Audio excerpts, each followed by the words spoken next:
Started. So today we will be presenting violence across the lifespan, abuse in college relationships. These two pictures can demonstrate physical and verbal abuse, and the abuse within a college relationship can be from either the girl within the relationship or the man within the relationship. For this slide, is the forms and types of violence. I have three types of examples here. One example is physical violence. Um, Examples of this are aggressive behavior, hitting, pushing, shoving, things of that nature. Controlling is another type of violence. Calling or popping up on your partner numerous times in a possessive way. Jealousy, not allowing freedom of choice. Example of that is like telling your partner, oh, you can't wear this, or oh, don't wear this, or that.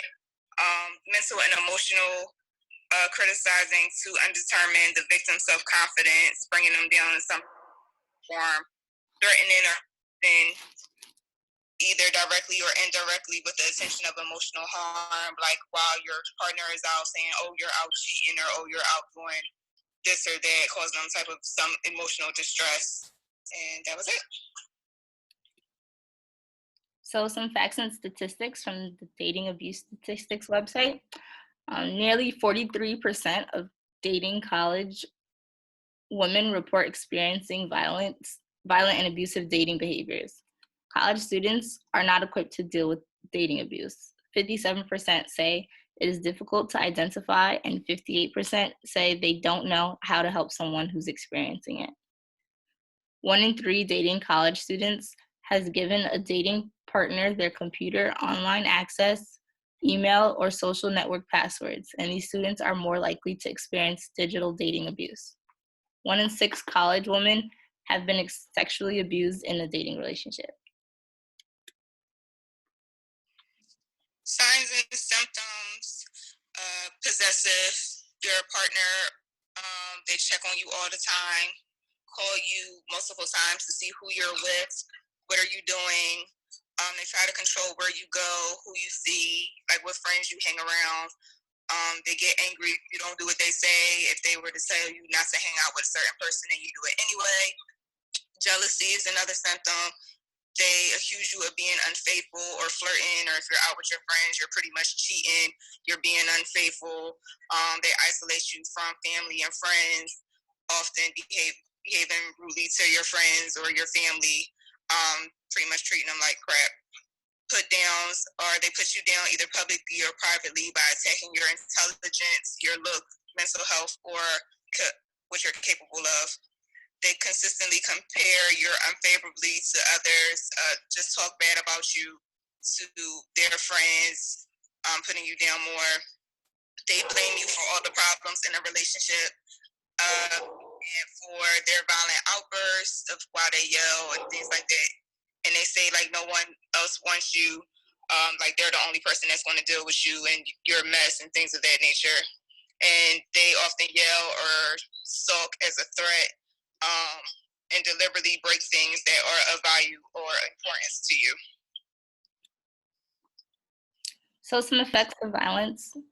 Violent relationships in adolescence can have serious ramifications by putting the victims at higher risk for substance abuse, eating disorders, risky sexual behavior, and further domestic violence. Being physically or sexually abused makes teen girls 6 times more likely to become pregnant and twice as likely to get an STI. Half of youth who have been victims of both dating violence and rape attempt suicide, compared to 12.5% of non-abused girls and 5.4% of non-abused boys.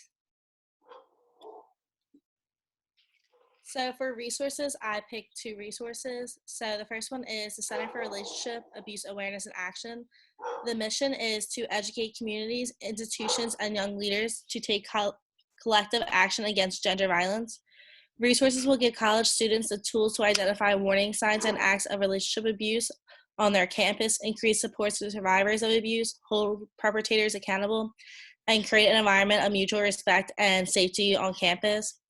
And then this is the hotline number for this resource. And then for the second resource, was picked was the National Domestic Violence Hotline. Their vision was, we envision a world where all relationships are positive, healthy, and free from violence.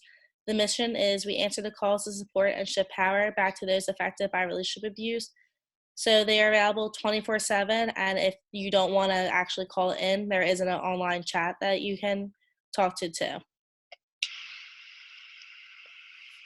So for real life examples, there's two. The first one is an emotional abuse example. The girl stated that he was constantly criticizing what I wore. He said I was too fat, that I dressed like a slut. He accused me of being stupid, but whenever I tried to study, he insisted I do something with him instead. He said that I was lucky I had him on my side because no one else would ever be interested in me.